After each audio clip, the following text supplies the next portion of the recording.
Welcome to Inside the Noise by Guitar Center, where we interview the artists, the leaders, and the innovators in the music industry. I'm Gabe Dalporto, CEO of Guitar Center. Let's go inside the noise. Hey everybody, Gabe Dalporto here with Inside the Noise. Today we have a very special interview with Chris Martin. He's the 6th generation family leader of Martin Guitars. And I can tell you, this is such a special company. It has such a special history, and you're really going to enjoy this episode. Hello, everybody. I'm here with Chris Martin. He is he was the 6th CEO of Martin and now chairman. Chairman, yep. Carrying on a family tradition that spans nearly 200 years. We're in the Martin Museum, and we got some footage. You're going to enjoy that. But I feel like over the last hour or so, I got a history not of the Martin company, but of music and guitars in general over the course of centuries. And it's just been really incredible. So thank you for that. Sure. Chris, I'd like to spend a little time just understanding the company and maybe tell me a little bit about when you took over. What did you inherit? Maybe the great things about the company, but the challenges, and then what have you built, over the last several decades, and what kind of enabled you to get there? My parents were divorced when I was 3, and I moved away with my mom, and it was a bad divorce. And so my mom and dad never really got along, but my grandfather, Mr. Martin, he took an interest in me and would make sure that I would get to come and visit him and my grandmother Daisy in the summer. And that was my first exposure. He would bring me to work. I remember him bringing me to work at the old factory. So that was pre-1964. So I'm like, 6, 7, 8 years old. And then we move out here. So I would come, I would actually do some kind of work stuff. I remember packaging strings. As I got a little older, one of the jobs that today I think OSHA would freak out, that I was down in the machine room with Donald. I can't remember Donald's last name. And Donald ran the Tanowitz bandsaw. And so he taught me, okay, Chris, we're going to take this 10-foot long mahogany board and we're going to transform it into necks. Okay, Donald, how do we do that? Well, the first thing we do is we cut the board into trapezoidal shapes that we can manipulate. Okay, what else? Then we're going to take this template, which is a side view of the neck, and we're going to put it on that trapezoidal piece, and you're going to take a piece of chalk and outline it, and we nest them in the trapezoidal piece, and that's how we maximize the yield. So even back then, I was learning about the value of these woods and how to treat them with respect. And then we'd go over to the bandsaw. I did not get to cut them, but my job, I had a stick, and I would take the fall off and push it into the bin to go out to be recycled or whatever. So that was my first exposure to the shop. It took me a while to realize what this was. My goal, my mom was like, don't mess with your dad. I don't trust him. Go follow your future, which my daughter is doing. My daughter wants to be a journalist, so I'm allowing her to do that. So I was going to become a marine biologist. Going to move to Florida, go to the University of Miami, and scuba dive every day. That's what I thought marine biologists did. But as time went by, and it was Fred Wallachy from Westwood Music, he came to visit, and he goes, "You're not going to join the family business?" I said, "Fred, I don't know anything about it." He goes, "Why don't you come to California? Come to California. I'll bet if you applied to UCLA, they would take you because you're a good student and you're out of state, you're full pay." And they did. He said, "And I'll give you a job in my music store." So I worked part-time in Westwood Music, and God bless Fred. He didn't know what I didn't know. So he goes, "Okay, go sell guitars." And I'm like, "I don't know how to do that." He goes, "You don't know anything?" I said, "Fred, I don't know anything. I didn't grow up in the family business." He goes, "Oh God. All right, go in the back and help John Carruthers repair guitars." And God bless John. He allowed me to actually make guitars worse than they were when they came to the store. And then he would have to fix them. And that's when I said, okay, if I'm really going to commit to this, I need to know how they're built. So I quit college. My mom freaked out, came back, lived with my grandfather, and worked out in the shop. And what I learned from that was a great deal of respect for the people that you have seen today doing that level of craftsmanship. Their skill is unbelievable. Isn't it? Yeah. And we have multi-generations here, family, cousins, aunts, uncles, neighbors. It really is a family business. My dad caught the folk boom the year I was born, convinces my grandfather we need a new building. 1964, we cut the ribbon, the British invasion. Great run all through the 70s. He bought the Darko String Company, 5 drums, Vega banjos, and 11 guitars. By the late 70s and through the early 80s, the acoustic guitar had peaked. And then thank you disco, thank you Yamaha DX7. And we were not, at that time, we were not making pointy electric guitars for hair metal bands. And it was tough. When I tell the story, when I often speak to business school students when I give the museum tour, it's a different tour than I gave you. I will say to them, one of the things I've learned about my family's business is that they've been very astute at coming to the conclusion at some point, why are we trying to drive through this brick wall that we can't drive through? Let's drive around it. And the company pivot. And I talked about that, right? Going from the Stauffer to the Spanish style guitars, going from gut to steel string. And that pivot to me is something I always keep in the back of my mind. This is working until it isn't. And if it isn't working and it seriously isn't working, let's do something else. Hey, I just want to say thank you so much for listening to the podcast. We've actually been really overwhelmed by the response so far, so thank you for that. We have also noticed that a lot of you haven't subscribed yet. We have incredible guests coming up. I'm not even allowed to tell you who they are, but trust me, you don't want to miss this. So hit subscribe. That way you don't miss an episode.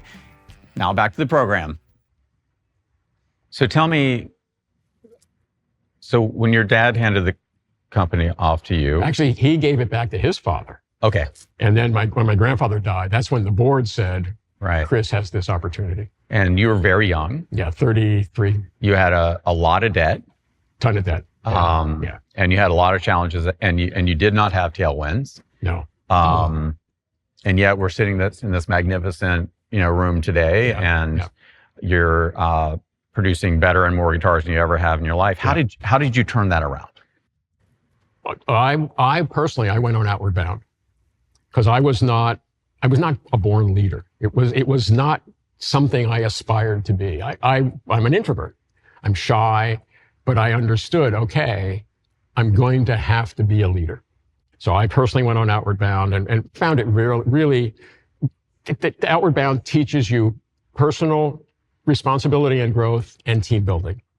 And when I went to BU, the class that really resonated with me was called organizational behavior. And the professors, they would draw, historical analogies. And I remember the professor one day saying, and this is in the, mid-70s, who makes the best cars? And someone murmurs, the Japanese, right? And the professor goes, how did that happen? Right? We made cars before the Japanese did. Well, he said, how did it happen? America decides it's appropriate to help Japan rebuild.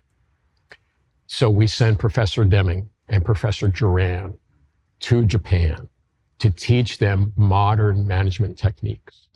And the discussion that the professor was having with us was that businesses have to embrace a different way of managing the employees.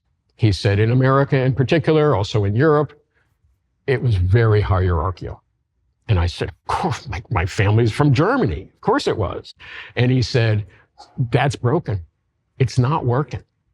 So I came back trying to figure out how to get some traction. And I realized Bob Taylor is a brilliant guitar builder. Chris Martin is dangerous with a chisel. And I knew that. So I remember saying to Jeff Steer one day, I said, Jeff, we've got to take a look at what Taylor is doing relative to computer numerically controlled routers. And I said, you're going to a woodworking show, sniff around. He comes back, and business had picked up a little bit. So I'm kind of bouncing around here, right? He comes back and he goes, I need a check. Okay, how much? $400,000. Oh my goodness, for what? I want to buy a Heian. What is it? It's a computer numerically controlled router from Japan that doesn't make one neck at a time. It makes, I think it's 8, two beds. So we bought it and it worked. We bought another one, it worked. So a part of it was me understanding reinvesting in the business, in my colleagues. The thing that I am very proud of is we were not making money. We ended up in workout, like I told you earlier, a little bank in Reading. Okay, can I go on? Yeah, all right, absolutely. so this is an interesting story. Grandfather's passed, I'm in charge, we're losing money. And we have a firm in New Jersey that values our stock. We had an ESOT at the time, so they had to value the stock every year. And they came to us, they said, we have the special assignment, we have to value Mr. Martin's estate, which is different than the ESOT. And so they said, we need a forward-looking projection. So we sharpen our pencils, and okay, we send them, this is the best we're gonna do. And it was basically, we're losing money this year. If everything we plan to do goes right, we are confident that next year we're going to lose less money than we did this year. And we thought, okay, we nailed it, right? And they call us up and they go, yeah, I got your projections here. We're working on Mr. Martin's estate, but we have this fiduciary responsibility for the ESOT. We would like you, management, and your board of directors to come down so we can talk. We all get in a car, we drive down, we don't know what's up. We get there, and they are somber, really somber. And we're looking around like, what do we get ourselves into? And they said, here's the deal. We don't believe you. We're fiduciaries for the ESOT. Everything isn't going to go right. It never does. You go home and sell the business tomorrow because it's going to be worth less money than it is the day after tomorrow. Wow. We needed that. We needed someone to say that to us. And so we did a whole new plan. And the plan was, we're going to break even. And they took it. But it reminded me that once in a while, you need someone to say, Gabe, your baby's ugly. And this is not working. Right. Yeah.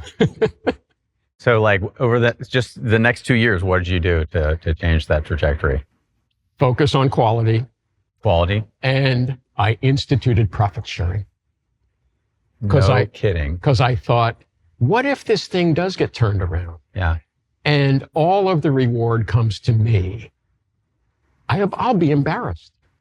Because you think about my competitors, and I mean no disrespect, and I say this, but generally, on the headstock, it's the name of the founder. In our case, it's C.F. Martin and Company. Mm-hmm. It's the end company. It's not me.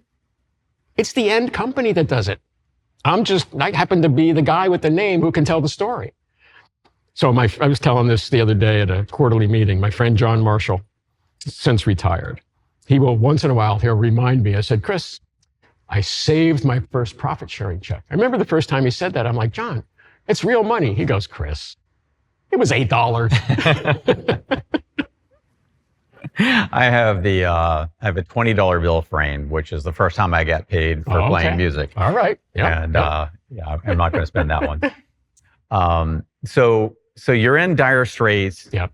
You're like, you got a mountain of debt. You're losing money. Yep. And I get We're working the debt down. You're working it down. I get the focus on quality. Yep. Right, because without that you have nothing. Right.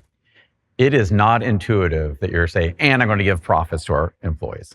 And I think that's a bold move. That's a big, like, cultural move. I don't understand why more businesses don't have formal profit sharing programs. I want people to understand that if we accomplish what we said we were going to accomplish or a little more, we all benefit. Mm-hmm. It isn't just Chris gets to buy another Ferrari. Do you own one now? I own 2 Ferraris. As my wife used to say, they're kind of like your mistress. I said, yeah, they're really temperamental. I've become a Porsche guy. They're much more reliable. I've always been in love with Ferraris. I've never had the guts to buy one. I think the key is either buy a new one or a very slightly used one, keep it for 2 years and move on.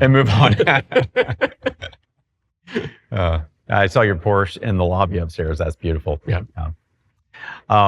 So fast forward, now you've got this iconic, thriving business. Today. Yeah. Tell me about the thing that really blows my mind is just the care and craftsmanship that goes into it. Tell me about the people part of this. Like, what goes into making an instrument so special? It starts with the interview. We're hiring. Come on in, let's talk. Let me go back post MTV. Prior to MTV, it was a struggle. MTV helped a great deal to remind people how cool acoustic guitars are in particular. So post MTV, business picks up, we're hiring. Advertising. Prior to that, the only women in the shop were in the pearl department because of their dexterity. Pretty much the rest of the shop was men, many of which joined us after Vietnam, right? During the folk and folk rock boom, when they came out of the service, they got a job here.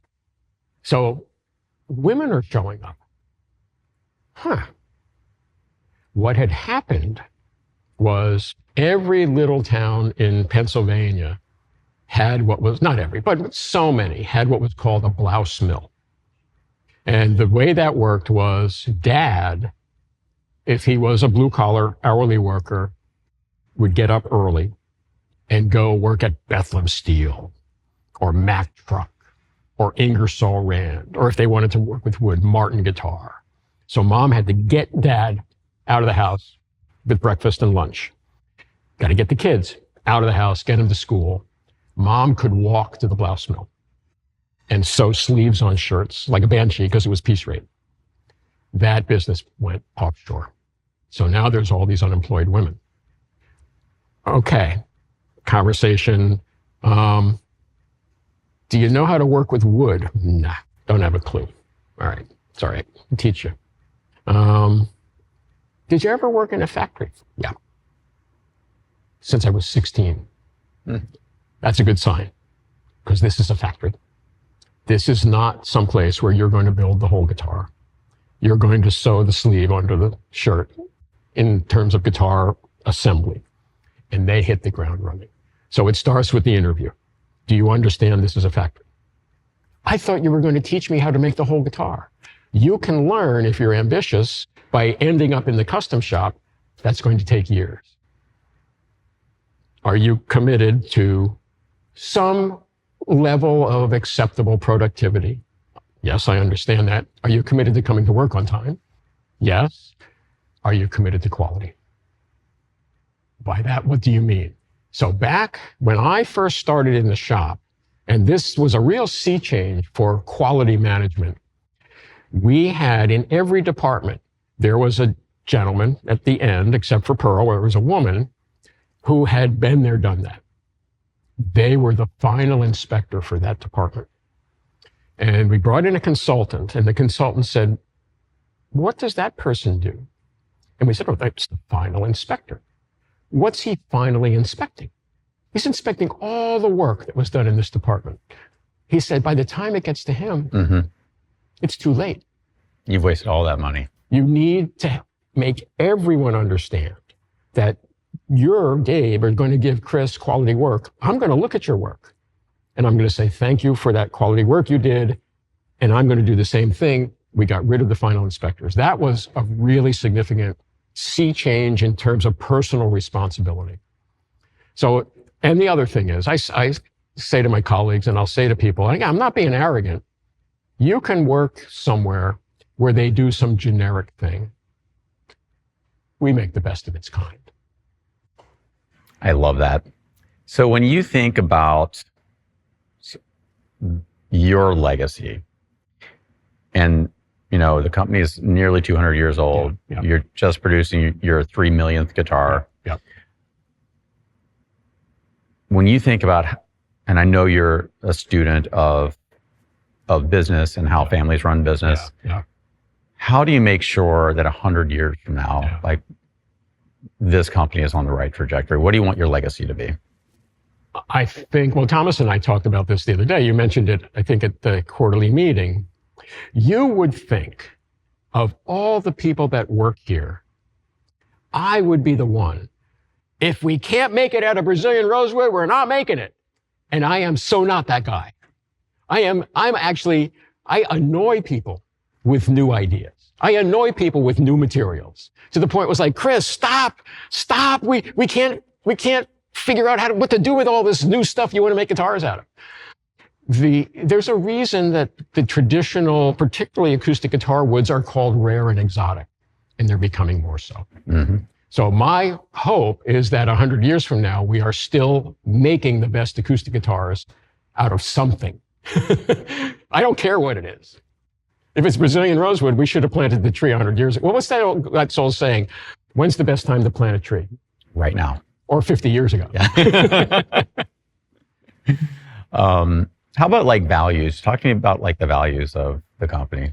I've always felt, and I learned this maybe the hard way. And I worked with someone who was, it was in his DNA. And it held the company back to a point. It held him back. I learned my job is not to make everybody happy, but my job is to treat everyone fairly and equitably relative to their particular situation. And I feel that way with our relationships with our dealers, with our distributors, that we're going to, as best we can. And that also allows us to say, Gabe, we're not going to treat you special. I know you think you're special, but you and everyone else, we're all in it together. And what would you say to your end customers? Yep. What makes Martin special? Mike Longworth, who was the company historian, wrote the first history book. Mike, interesting, we stopped making D45s during World War II. And then in the 60s, when we realized, hey, people are collecting these things, they're paying big money for them, we realized we didn't know how to do it. We didn't know how to do the pearl inlay because those people had all retired. Mike Longworth was living in Chattanooga, I think, and Mike was converting D28s into D45s. Oh, really? So we hired Mike, and he came up and he said, this is what you do, this is how you do it. And he and my grandfather connected, so Mike became the company historian and part of customer service. And Mike had a great saying, we make a sound and we wrap it in a box. I love that. I know. Yeah. The other one, this was a couple of years ago, I'm in NAMM show, a guy comes up to me, goes, great stuff. I want to tell you what I think about your family business. Do you mind? I said, I think you're about to. He said, I think Martin Guitar has one foot planted firmly in the past. I said, yes, sir, I agree with you. And I'm like, yes, and he goes, and I think Martin Guitar has one foot planted firmly in the future. And I said, I'm going to steal that. He goes, you can have it. Yeah. And walking through the museum today, you can see the past, yeah, but you can see just step after step after step of innovation in progress, and the craftsmanship just getting more and more magnificent. Yeah. And then when you see some of the guitars coming off the line today, it is just mind-blowing. Yeah. So I think that's a great description. Yeah, right. It's understanding your history, but also understanding the future. In particular, I think about the ukulele. That here's this thing. Now the uk has done this over the years. Okay, so the boom was turn of the century, through the teens, through the 20s, then the Great Depression went out of popularity, became relatively popular in the 50s thanks to Arthur Godfrey. Arthur Godfrey played ukulele on TV. I remember someone saying, why didn't Arthur play a Martin? And I asked my grandfather once, and my grandfather was so polite. He couldn't use the word, but he basically said, yeah, I ran into Arthur somewhere. And I said, Arthur, why aren't you playing a Martin? And Arthur said, because you're not paying me. No, I would have called it extortion, but anyway, no harm, no foul. So then I love to tell people that there's a real connection between artists and what they play. And we're very fortunate. Many artists play Martin guitars, but Tiny Tim. And we have one of Tim's Ukes in our collection. So here's Tim, famous, really famous. He's on Johnny Carson. I think he got married on Johnny Carson's show, played a Martin. So unfortunately, it didn't really do anything for, now you have musical heroes, right? And you can dream, someday I'll be Eric Clapton. Back in, what was it, the late 60s, early 70s, when Tim was at the height of his popularity, the demand for ukuleles was abysmal because nobody wanted to be Tiny Tim. But it's come back. Yeah. And what's cool about the Uke, well, first of all, Jimi Hendrix's first instrument was a used ukulele he found in the garbage with one string. That cannot be true. Pete Seeger's first instrument was the ukulele. It's the gateway drug to the guitar. And no disrespect to Guitar Center, but they more than any other fretted instrument are sold in non-music stores. Mm-hmm. You go to any beach town and there's going to be ukuleles for sale. And that's what we need. We need to get people into it and to get them to understand it's not necessarily easy. When I was young, I wanted a camera. My mom bought me a used 35 millimeter camera. I can't tell you how many rolls of film I blew trying to figure out what all that stuff does. You have a phone? Yeah. You have a damn fine camera on your phone. Unbelievable. Right? Yeah. Everybody's a journalist now. The guitar is as hard to learn how to play as it's ever been. Well, Chris, just want to say thank you for taking some time with us. And I'm a huge fan of what you've built here. It's the walking through the factory, taking the tour here, you just see the craftsmanship and the level of care and love that everybody puts into these instruments. And when you pick up a guitar, my hope is that everybody can really appreciate that level of investment of time. Yeah, it's an investment and yeah, care. Yeah. Because they're remarkable instruments. Thanks. And it's a mutual admiration society. When Guitar Center began to really grow out from the West Coast, there was a point we could have said, no, we already have a Martin dealer in that town, but we didn't. And my feeling was, and I didn't necessarily know this, but I kept hearing people say, once the independent dealer got over the fact that Guitar Center came to town, you made more musical instrument players. You created customers, and some of that went to benefit the independent store. So I am so appreciative of the relationship, the strong relationship Martin has had with Guitar Center pretty much since the beginning. And we appreciate that relationship so much. And we are committed to helping create the next generation of musicians. Yeah, I know. That's important. Yeah, we're investing significantly into that lessons business. Good. And making sure every experience at a Guitar Center is an awesome experience and creating that enthusiasm. Yeah, good. All right, cheers. Thank you. That was awesome. All right. Thanks. Wow, what a great conversation today. I got to tour the Martin factory. I got to spend time in this incredible museum. I got to learn about just the history of the company, over 200 years old, and all the pivots it's gone through. I mean, guitars and music have changed over the years, and the Martin company has changed a lot as well. We are now 200 years into this legacy. I got to hear about Chris and how he evolved as a leader, how much he cares for his people, how much he's invested in his people. And it's just an exciting company, an exciting product, and I love playing these guitars, and I hope you enjoy the episode.